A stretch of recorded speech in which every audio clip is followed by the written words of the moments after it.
할렐루야. 오늘 하루도 주님과 함께하는 귀한 삶이 되시기를 바랍니다. 우리가 때로는 어려움을 당하고 큰 문제를 만납니다. 그 문제를 만나보면 그 사람의 믿음이 들추어집니다.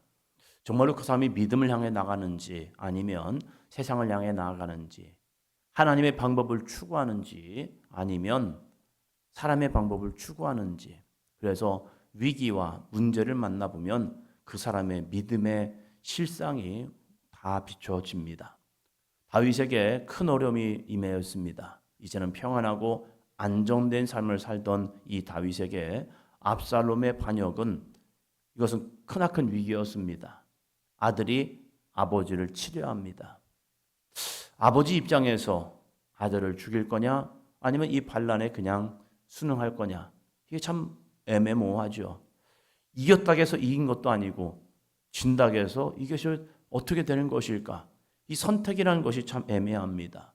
그리고 문제를 만나면 주변에서 많은 사람들이 일어납니다. 나의 편도 있고 배적도 있습니다. 거기에서 내가 누구의 말을 들을 것이냐, 이게 참 혼란기입니다.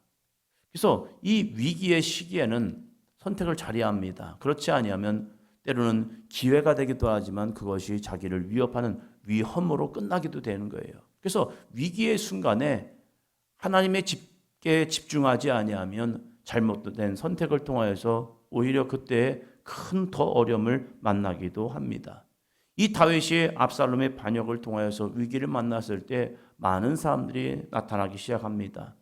때로는 모략가도 있고 거짓말하는 사람도 있고 때로는 진실하게 다윗 앞에 나아가서 다윗을 위로하고 다윗을 격려하며 다윗의 힘이 되어준 사람들이 있습니다.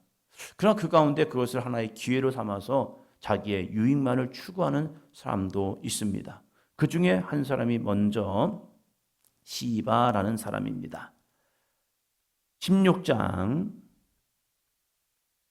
3절입니다. 왕이 이르되 내 주인의 아들이 어디 있느냐 하니 시바가 왕께 아뢰되 예루살렘에 있는데 그가 말하기를 이스라엘 족속이 오늘 내 아버지의 나라를 내게 돌리리라 하나이다 하는지라. 아멘. 요나단의 아들, 그 아들이 이제 무비보셋이 다윗의 신뢰 속에서 왕자의 권위를 가지고 다윗과 함께 예루살렘에서 거했죠. 그럴 때에 이 다윗이 압살롬에 의해서 도피를 하고 있을 때에 그의 종 시바가 다윗을 찾아와서 여러 가지 물품을 가지고 다윗을 이제 맞아들입니다. 그가 보니까 안장 지은 두 나귀, 떡 200개, 건포도 백송이, 여름 과일 100개, 포도주 한 가죽 부대를 싣고 와서 다윗을 맞이하면서 그를 환대합니다. 도피자의 삶 속에 이제 다윗이 예루살렘 성을 놔두고 압살롬을 피하여 도망치고 있을 그때에 이렇게 그를 환대해 줍니다. 그럴 때 이 왕이 시바에게 물어보는 거죠. 네 주인, 내 아들 어디 있느냐? 무비보셋 어디 있느냐? 왜 너만 나왔느냐? 할 때에 이 시바가 무비보셋이 한 말이라고 전하는 것이 무엇입니까? 그가 말하기를 이스라엘 족속이 오늘 내 아버지의 나라를 내게 돌리리라. 압살롬이 반역을 일으켰는데 사울의 손자이고 요나단의 아들인 무비보셋에게 이 나라가 자기에게 돌아올 것이다 라고 말한다는 겁니다. 그냥 객관적으로 보면 이건 신빙성이 하나도 없습니다. 압살롬의 반역이지 사울 왕가의 반란이 아닙니다. 그런데 이 시바는 다윗 왕에게 사울 왕가의 또 다른 반역처럼 이야기합니다. 그런데 이 다윗은 이 이야기를 듣고 그냥 그래 무비보셋 참 나빴네 라고 그냥 판단을 합니다. 어떠한 일이 발생하면 그 일 속에서 모함하는 자도 나타납니다. 그러면서 내 감정이 아닌 또 다른 감정을 일으키는 자가 있다는 사실입니다. 그래서 문제를 만날 때에 우리는 집중해야 합니다. 그 집중이 내 마음과 내 판단을 집중하는 것이 아니라 하나님께 집중하지 아니하면 잘못하면 거짓된 이야기, 잘못된 이야기가 내 마음을 요동하게 할 수 있다는 사실입니다. 그리고 그 가운데 또 한 사람이 이 다윗에 가는 행렬에 나타납니다. 5절입니다. 다윗 왕이 바후림의 이름에 거기서 사울의 친족 한 사람이 나오니 게라의 아들이요 이름은 시므이라. 그가 나오면서 계속하여 저주하고 라고 말합니다. 저주했답니다. 감히 다윗에게 저주합니다. 그것도 사울 왕가의 친족입니다. 사울 왕가, 그들에게는 오해가 있습니다. 무슨 오해가 있습니까? 다윗이 사울을 치고 왕이 됐다는 이런 오해요. 그러나 다윗은 끊임없이 사울 왕가에 대한 모습을 존중했습니다.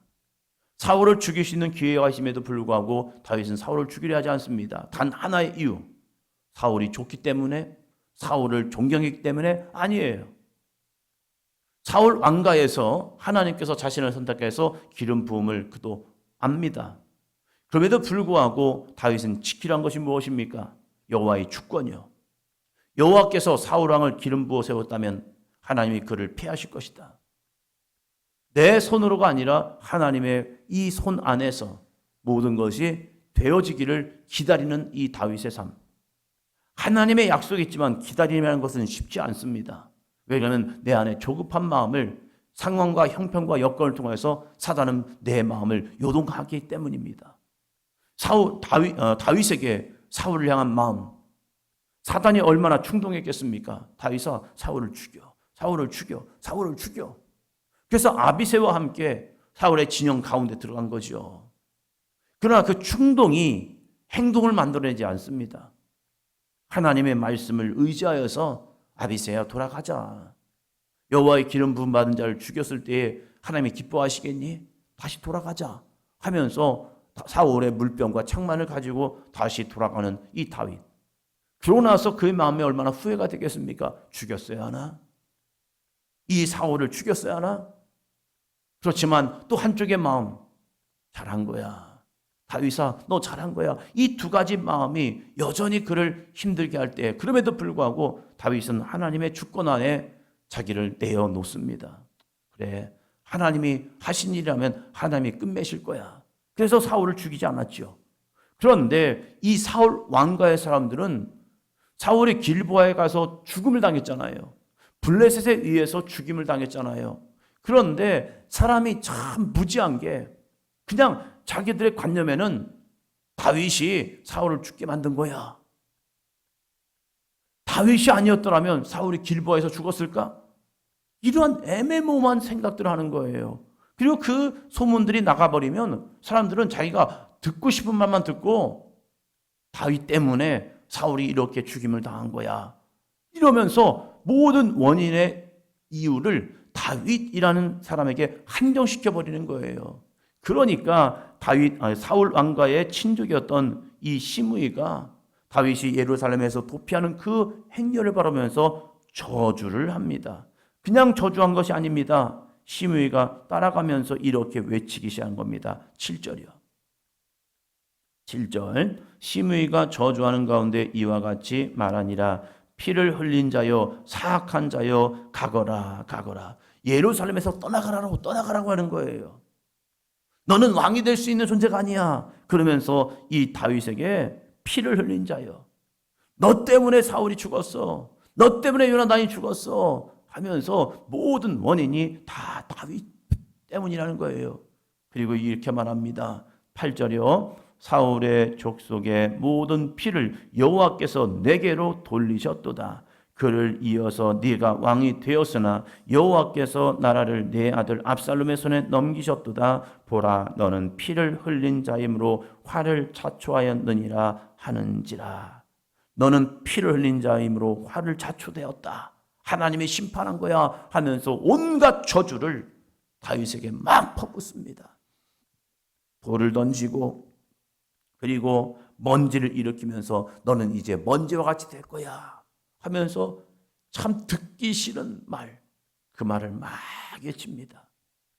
여러분, 다윗 혼자 간다면 아유 미친 개가 소리치나 보다 라고 그냥 넘어갈 수도 있을 거예요.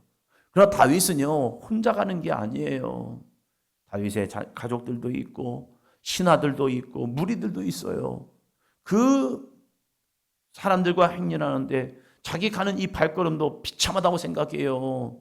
그런데 그러한 다윗에게 이러한 저주를 퍼붓는 이 소리를 다 듣고 있는 거예요. 다윗 왕 얼마나 창피했을까요? 얼마나 모욕적일까요? 그 모습을 그냥 다윗은 묵묵히 들으면서 그냥 가고 있는 겁니다. 그럴 때에 스루야의 아들 아비새가 이렇게 말합니다. 9절이요. 스루야의 아들 아비새가 왕께 여짜오되 이 죽은 개가 어찌 내 주 왕을 저주하리이까? 청하건대 내가 건너가서 그의 머리를 베게 하소서 하니. 여러분, 시므이는 진짜 세상 말로 미쳤어요. 아니, 지금 다윗 혼자 가는 게 아니고 그에게는 용맹한 장수들이 있습니다. 그러면 지금 자기가 이렇게 외칠 때 한 장수라도 자기한테 찾아와서 그냥 목을 확 벨 수 있어요. 그런데 외치고 있는 거예요. 이게 무슨 담대함인지 모르겠어요. 그러니까 아비새가 다윗 왕에게 하는 말이 내 주여 이 죽은 개가 어찌 내 주 왕을 저주하리까? 이 저주하는 소리를 제가 듣습니다. 제가 의분이 납니다. 화가 납니다. 왕이시여 저 입을 닫아버릴게요 제가. 그래서 제가 올라가서 저 시므이를 죽여버리겠습니다. 이렇게 아비새가 이 다윗이 지금 상황에 있는 이 상황을 덮어주려고 그의 이 저주하는 소리를 끊어버리려고 다윗에게 요청하는 겁니다. 제가 저 시므이를 죽여버리겠습니다. 웬만한 사람 같으면 듣기 싫다. 그래 네가 가서 죽여버려라. 이럴 것 같아요. 그런데 다윗의 위대함이 또 여기에 있습니다. 다윗은 감정이 아닙니다. 다윗은 이 상황 속에서도 놀랍게도 하나님의 음성을 들으려고 합니다. 여러분, 누가 나를 저주하고 나를 모욕적인 말을 할 때 화가 나죠. 격분되죠.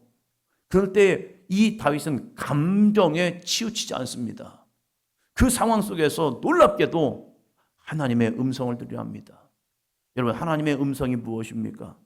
축복과 격려, 위로와 권면, 이런 하나님의 말씀이 들려지면 얼마나 좋은데요. 힘들고 어려울 때 나를 격려해 주는 말, 위로해 주는 말, 축복해 주는 말, 아니 너 괜찮아, 너 힘낼 거야, 너 일어날 수 있을 거야 하면서 나에게 이런 말씀해 주면요, 그래요 하나님 너무 감사해요. 이걸 우리는 하나님의 음성이라고 많이 생각합니다. 그런데 이 다윗을 보면요, 이렇게 고백을 합니다. 10절이요. 왕이 이르되 스루야의 아들들아 내가 너희와 무슨 상관이 있느냐? 그가 저주하는 것은 여호와께서 그에게 다윗을 저주하라 하심이니 내가 어찌 그리하였느냐 할 자가 누구겠느냐 하고, 여호와께서 그에게 시므에게 다윗을 저주하라 하심이니 내가 어찌 그리하였느냐 할 자가 누구겠느냐. 너 왜 나를 저주해? 라고 어떻게 말할 수 있겠느냐? 왜요? 무엇 때문에요? 여호와께서 그의 입술을 통하여 나를 저주하라고 하신 것이 아니겠느냐? 그렇지 않으면 어떻게 저 영혼이, 저 사람이 나를 이 상황에서 저주하겠느냐? 이게 말이 됩니까? 얼마나 모욕적인데요. 얼마나 비참한데요. 얼마나 숨고 싶을 텐데요. 그런데 그 상황 속에서 시므이가 하는 저주의 말을 하나님이 시켜서 하는 거야. 내버려둬. 완전히 자기를 가장 낮은 자의 모습으로, 비참한 모습으로 자기를 낮추는 모습. 이 환난이 그냥 온 게 아니야. 압살롬이 그냥 나를 치겠니? 하나님의 섭리가 있지 않겠니? 혹시 내 안에 교만한 마음이 들어와서 하나님이 나의 교만을 꺾기 위해서 내 안에 죄악이 있기 때문에 그 죄악을 하나님 앞에 철저하게 회개하기 위해서 나를 이렇게 비참하게 만드는 것이 아니겠니? 그런데 내가 왜 저 시므이를 죽이겠느냐? 됐어. 하나님이 나에게 무언가를 깨닫게 하기 위해서 저 시므이를 통하여 저렇게 외치겠지. 내버려둬. 내버려둬. 하면서 그 소리를 계속 듣고 있습니다. 이게 저는 다윗의 위대함의 하나의 모습인 줄로 믿습니다. 우리는 듣기 좋은 소리만 들으려 합니다. 그러나 다윗은요, 듣기 싫은 소리마저도, 모욕적인 말도, 저주의 말도 그것이 하나님의 섭리라고 그냥 받아들이고 있습니다. 하나님의 섭리겠습니까? 심의에 정말로 상황이 맞지 않는 일이죠. 그럼에도 불구하고 하나님은 우연이 없어. 하나님은 이걸 통하여서 나에게 깨닫게 하시고 있는 거야. 그러면서 겸허하게, 정말로 겸손하게 가장 밑바닥까지 내려가서 그 속에서 하나님의 뜻을 찾으려고 하는 귀한 모습. 그런데 그에겐 또 이런 믿음이 있습니다. 12절이요. 혹시 여호와께서 나의 원통함을 감찰하시리니 오늘 그 저주 때문에 여호와께서 선으로 내게 갚아 주시리라 하고, 이 원통함을 감찰하시고 그 저주 때문에 여호와께서 선으로 내게 갚아 주시리라.